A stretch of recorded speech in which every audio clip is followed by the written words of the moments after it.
आपके प्यार में हम संवरने लगे, देख के आपको हम निखरने लगे।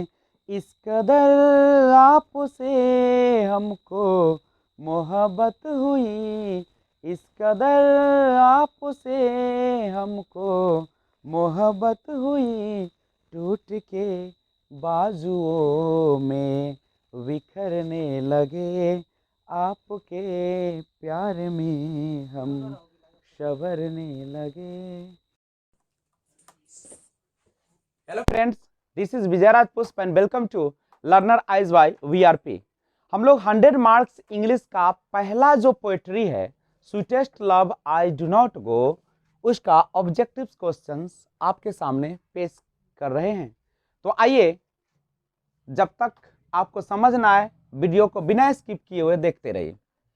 पहला क्वेश्चन है डन, डन यानी जॉन डन। आराम से सुनिए, आराम से समझिए, सब आ जाएगा। Done, John Donne present himself. Present माने अपने आप को प्रदर्शित करते या अपने आप को लाते हैं, उपस्थित करते। हिमसेल्फ खुद को in sweetest love I do not go in. कहते हैं कि जॉन डन प्रेजेंट हिमसेल्फ खुद को sweetest love I do not go में क्या कर रहे हैं? उपस्थित कर रहे हैं, प्रेजेंट कर रहे हैं। इन, आप ही बताइए यहां पे आई किसके लिए आया हुआ है?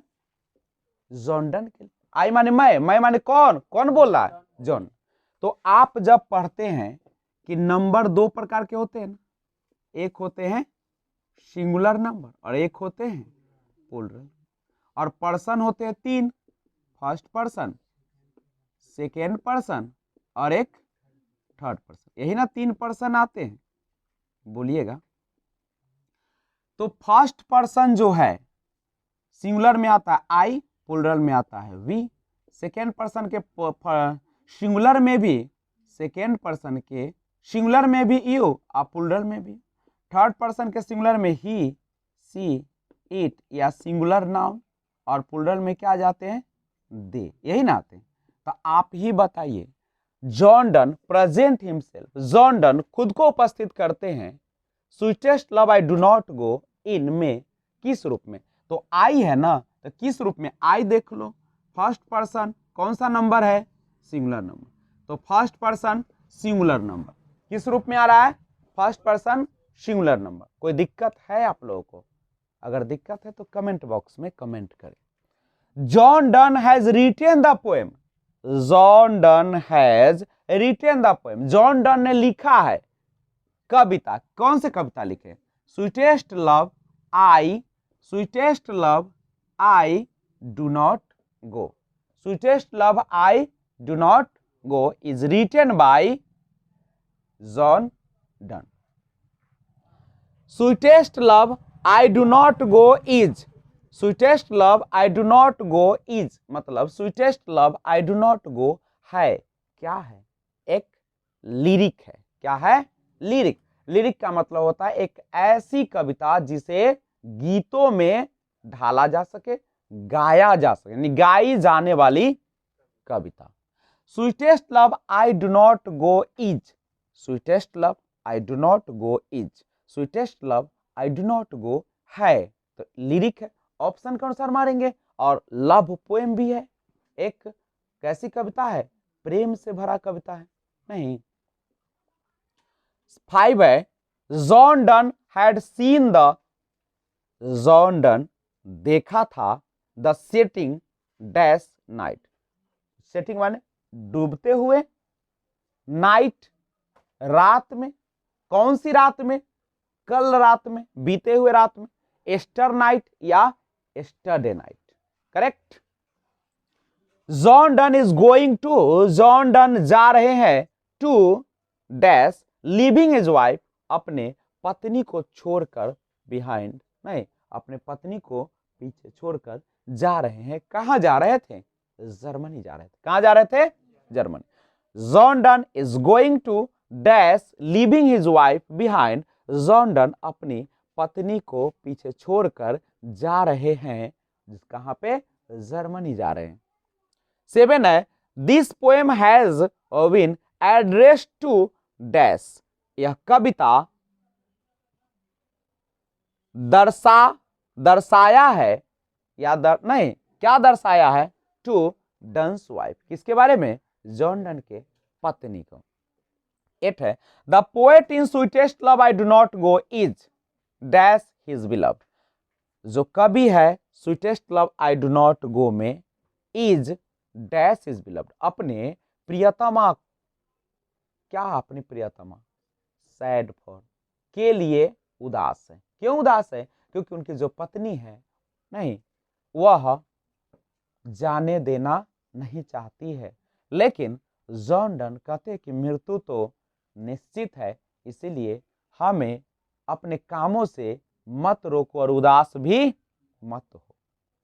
तो इसीलिए the poet in sweetest love I do not go is sad for, किसके लिए उदास है, हिज बिलव्ड, अपने प्रेमिका के लिए। क्यों, क्योंकि उसकी प्रेमिका उसके जाने से खुश नहीं है और जिससे यह भी क्या है, उदास है। 9, John Donne is well known for his, John Donne well known अच्छे तरीके से जाने जाते हैं, फॉर हिज अपने डैश के लिए, किसके लिए जाने जाते हैं, सॉन्ग्स एंड सोनेट्स, सॉन्ग्स माने गीत, गीतों, और सोनेट्स माने 14 लाइन की यानी 14 पंक्तियों की कविता नहीं, और सटायर्स प्रसंग, प्रसंग माने हंसाने मजाक करने वाला नहीं, एंड शर्मन्स प्रवचन के लिए। ओके, द 10 नंबर है, John Donne was the pioneer of, John Donne जो पायोनियर अग्रदूत थे, कौन चीज के, मेटाफिजिकल पोएट्री के। मेटाफिजिकल जानते हैं ना, जो अध्यात्म से संबंधित है, जो हमारी आत्मा को शांति प्रदान करता है। 11 है, John Donne thinks that, John Donne सोचते हैं, दैट डैश इज सर्टेन, कि डैश निश्चित है, असंभावी है नहीं, तो वो कौन है, डेथ, मृत्यु जो है असंभावी है, या कह सकते हो कि निश्चित है, इसे कोई रोक नहीं सकता है, जो जन्म लिया उसको एक न एक दिन मरना ही है, चाहे तुम जितना भी हाथ पैर क्यों ना भांज लो या मार लो। 12, John Donne wants to go away, John Donne wants जाना चाहते हैं, वांट्स टू गो जाना चाहते हैं, अवे दूर जाना चाहते हैं, बिकॉज क्योंकि he is not tired of his, क्योंकि he is not tired of his अपने डैश से थके हुए नहीं है, बिलव्ड प्रेमिका से, प्रियतमा से वह थके हुए नहीं है, या वह अपनी प्रेमिका से थके हुए हैं ऐसा नहीं है जिसके लिए वह जा रहे हैं, नहीं, वह दूर जाना चाहते हैं इसलिए नहीं क्योंकि वह थके हुए हैं, बल्कि वह जानते हैं कि मृत्यु सर्टेन है, निश्चित है, और उन्हें अपना काम करना ही पड़ेगा। 13 है, the John Donne is the better than the, John Donne better than किससे ज्यादा बेहतर है, सन से, सूर्य से। क्यों, क्योंकि सूरज के पास न तो डिजायर है, नाइदर डिजायर नहीं, और ना ही कोई आशा है और न ही कोई वजह है, लेकिन हमारे जॉन डन के पास इच्छा भी है, वजह भी है, प्रियतमा उनकी नहीं, तो सन से बेहतर है। 14, John Donne feels that, John Donne महसूस करते हैं कि dash is very hopeless, John Donne महसूस करते, अनुभव करते हैं कि कौन सा है जो वेरी होपलेस, बहुत ही आशाहीन होता है, तो वह मनुष्य होता, मैन इज वेरी होपलेस, इसको कुछ भी कर दिया जाए वह कभी भी सेटिस्फाइड नहीं होता है। 15 है, dash wants to gladly accept death, कौन है जो चाहता है खुशी पूर्वक, आनंद पूर्वक स्वीकार करना डेथ को, मृत्यु को, तो वो है जॉन डन। जॉन डन चाहते हैं कि मैं खुशी पूर्वक मृत्यु को क्या करूं, स्वीकार करूं। 16 है, इन दिस पोएम, गौर से सुनिएगा, बहुत इंपॉर्टेंट चैप्टर चल रहा है। इन दिस पोएम, इस कविता में DYE डाई स्टैंड्स फॉर, यानी डाई क्या दिखाता है, डाई का क्या अर्थ होता है। तो ये चूंकि ये ओल्ड इंग्लिश है, न्यू इंग्लिश में जो मॉडर्न इंग्लिश है उसमें DYE को क्या लिखा जाता है, DIE। ये पहले DY यूज करते थे जॉन डन, नहीं किसके जगह पे, टू डाई के जगह पे। 17 who has compose this poem, किसने इस कविता को लिखा है, तो John Donne. When did he यानी John Donne born, John Donne का जन्म कब हुआ था, 1572 AD 1572 ईस्वी में।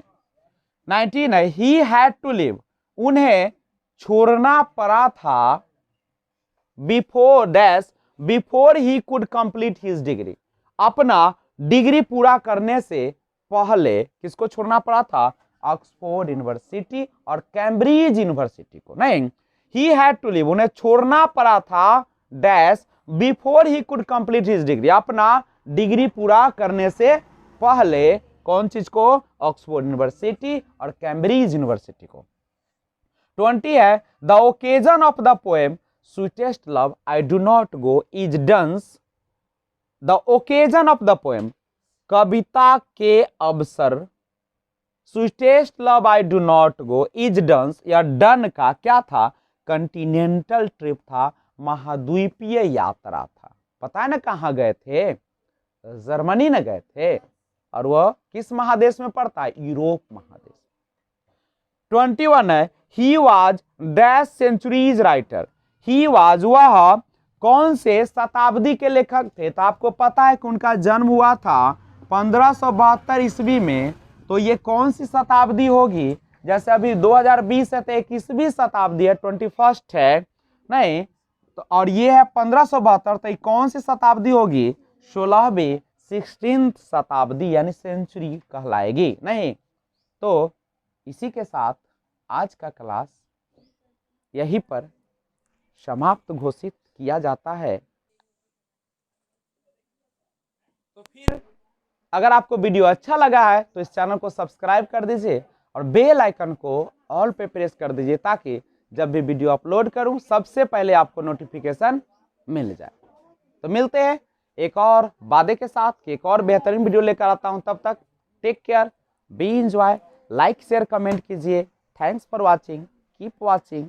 जय हिंद, जय भारत, भारत माता की जय।